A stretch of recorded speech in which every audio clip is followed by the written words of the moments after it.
Hey everybody, it's Elise here from A6 Boutique, and I am coming today just to speak a little bit about how I prep for Magic and for shopping in the LA Fashion District. So this time around when I'm going, I have a much better plan in place for what I'm looking for to make sure I can build a cohesive collection and I don't overspend and all that good stuff. This will be my first time visiting Magic, but I have been in the Fashion District before. So this is just what I did to prepare, and we'll see if it works when I go to Magic. So I do have a list of notes here so I don't forget anything. The first thing I did was plan out my collection. Okay, so like how many pieces do I want? What's the cost per piece gonna be estimated? Like what number do I not want to go over? So for me, I broke it down by how many dresses I want, how many bottoms, how many tops, how many outerwear, and how many jumpsuits. So all together, if I stick to my plan, I will have about 138 pieces when I'm done. And I broke down each category, like what style I want and how many of each. So just to give you an example, for dresses, I said I wanted to have about 6 styles, okay?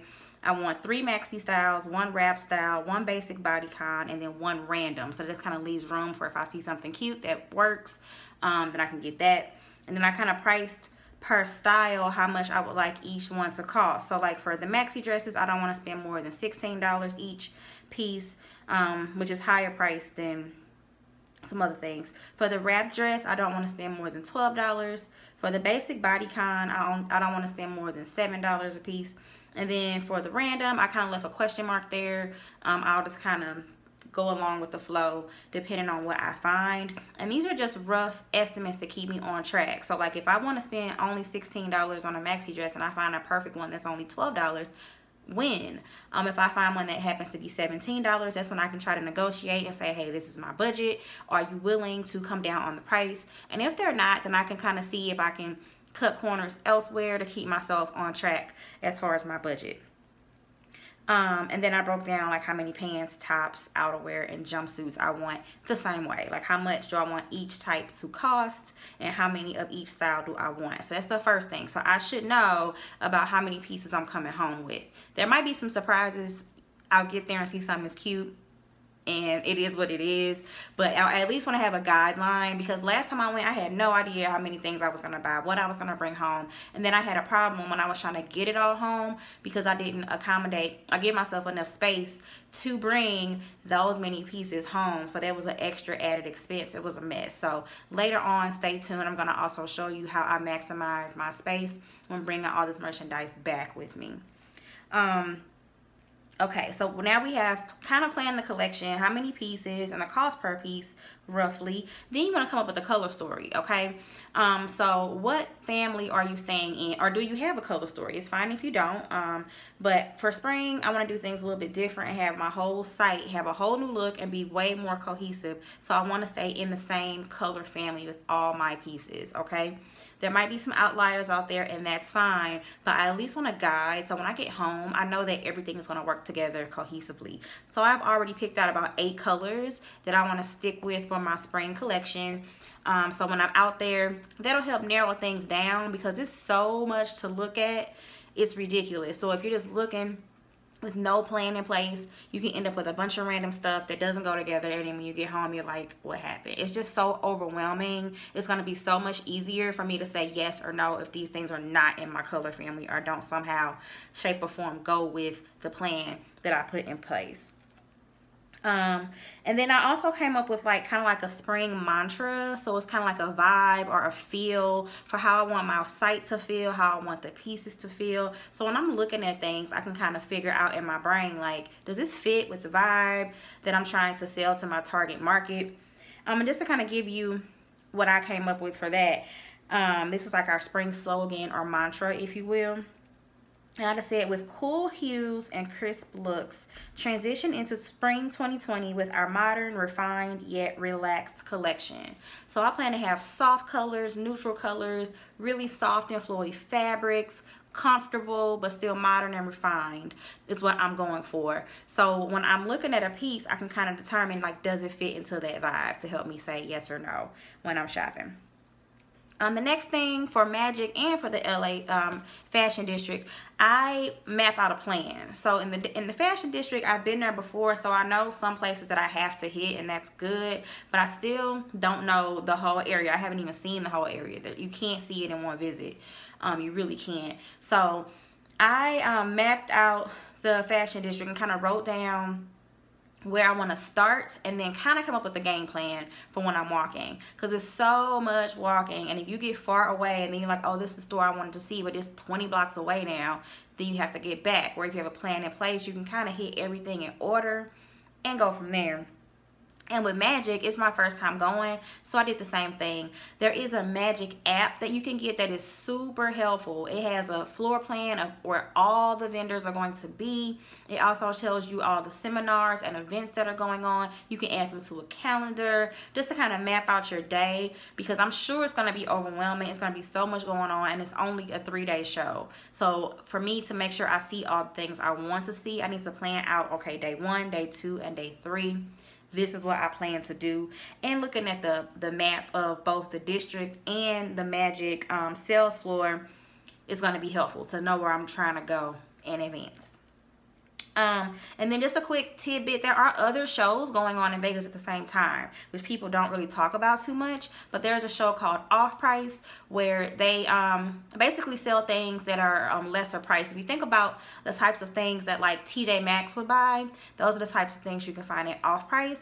So some of them are going to be last season, and some of them are going to be where higher ends create a lower end brand and sell them just to enter a lower price target market. So some things are from last year, some things are brand new. They're just like lower level collections of higher end brands. So I'm excited to try them out. And then there's also a show called Win as well. Excuse me. And then along with that mapping process, you just want to create a list of must-see stores. So if you know, I love this vendor every time I look online and I really want to see their stuff in person, write it down, because you're not going to remember all the stores once you get there. It's so much going on. And then you also could fill up your cart. If you shop on LA Showroom or Fashion Go or any of those places, you can fill up your cart with some of the items that you are interested in seeing in person, just to kind of have it ready to go, kind of like a grocery list. Like when you get there, you know what you're looking for, you know what you want to see, so you don't forget anything. When you go into these places, you can ask, do you have this in stock? Can I see your sample? Blah, blah, blah. Also, very important, have your credentials in order and have printed versions of them to show. When you go to the Fashion District, not every store is going to ask you for your seller's permit, business license, tax ID, whatever you have, but a lot of them will, and you just don't know until you go in there and you get ready to shop if they're going to ask. So always have that ready to go. I do have like a binder and a handy dandy notebook that I have with me so I can take notes. I also have a little business card box, because a lot of these vendors, you want to get their business cards, you want to get their WhatsApp number so you can stay in touch. You want to also have your business cards so you can hand them out. So just keep like a little notebook or binder with all your credentials in it. You can put your invoices in there once you start to purchase things. Have your notebooks, take notes, and also have a place to keep business cards that you receive. Because when I went to the district last time, I came home with literally like 60 business cards, and I had this little box that I kept them all in, and that was what kept me on track. And then I also was able to reach back out to those vendors, write notes on the back of their business cards. What did you like about that vendor? So you can remember, because when you see it, you think you're going to remember, but everything starts to run together. If you could visit literally 100 stores in an 8-hour period, you start to think like, where did I see that top that I liked? So I would write notes on the backs of their business cards or in my notebook, just to kind of jog my memory of what it was about that vendor that I liked if I want to follow up in the future. Make sure you're properly registered for Magic or whatever show it is that you're going to. Have you registered online? Make sure you look into like what is the check-in process or getting your wristband or whatever you need to do. Just make sure you're ready for that, and just make sure that everything is good before you get there, because you don't want to show up and then not be able to enter or have to go through like a whole nother process to get in, because then you'll be like wasting your time when you get there. And then look into, when you pick your hotels for Magic, look into like the shuttle service. There is a free shuttle that goes to all of the hotels that are partnered with Magic.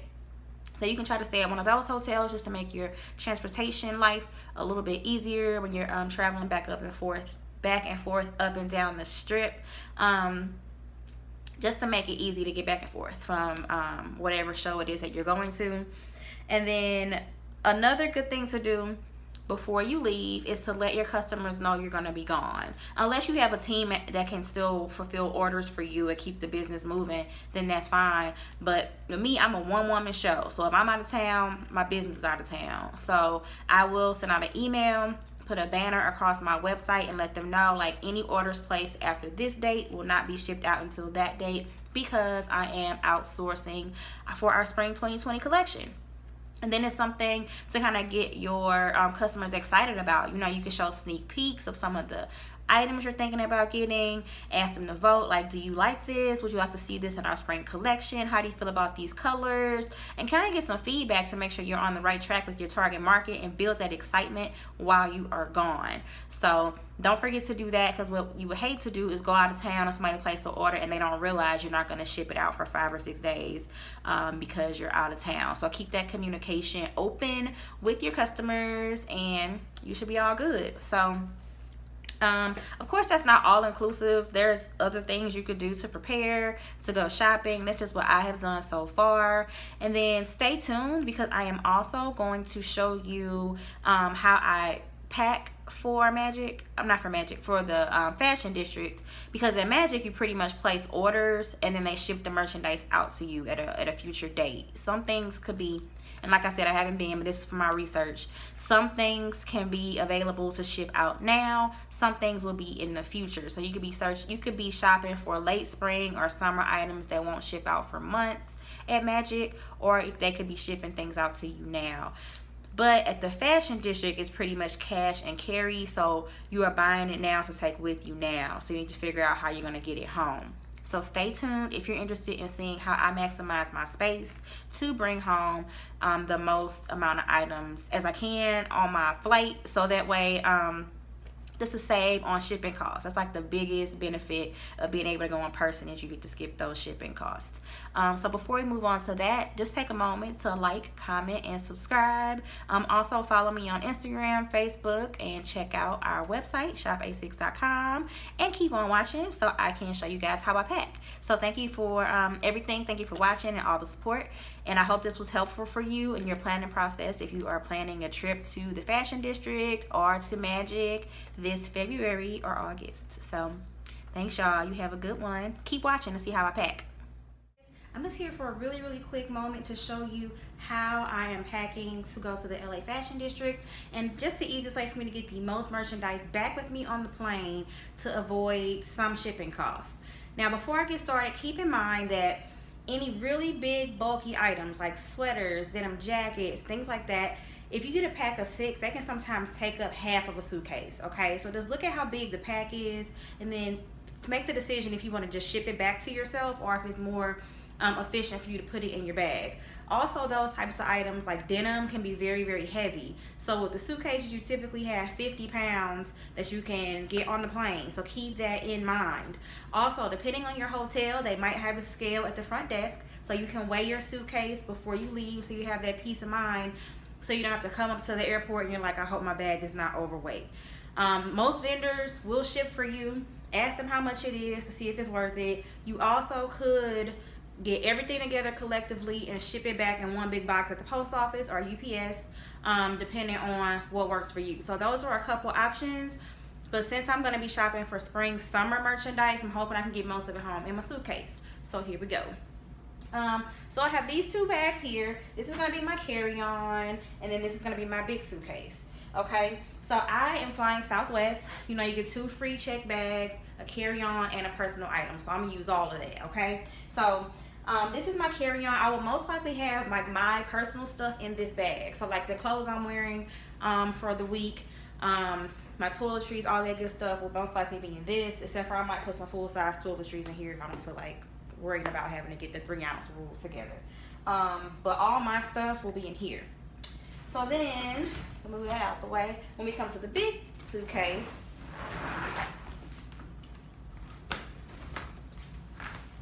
inside of here is another suitcase. So when I go at first, I just take it like this. I only have to deal with one suitcase, okay? And I just check it just like this. There's nothing inside except for the suitcase. So then I have this one in here as well. So remember, you can check two. So on the way back, they'll both be full with merchandise, right? And then inside, I have a pair of boots in here. Inside, this is gonna be my personal item. So when I come back, if I need to use that carry-on bag for more merchandise, then I can put my personal items or some of them in here. So I just like to give myself as much space as possible. So when I come back, this is what I'll be carrying on, this suitcase and this personal item. And then I will be checking this large suitcase with the other suitcase inside of it. And that is that. So just a way to maximize my space a little bit, and hopefully I will not have to ship anything back, but if I do have to ship something back, it'll be minimal. It won't be like I'm spending $200 to ship everything back. And this is all free with my flight, so I'm gonna get a lot of merchandise back. So I'm excited about that. If you have any questions, as always, just DM me. Okay? Like, comment, subscribe, y'all. See you later.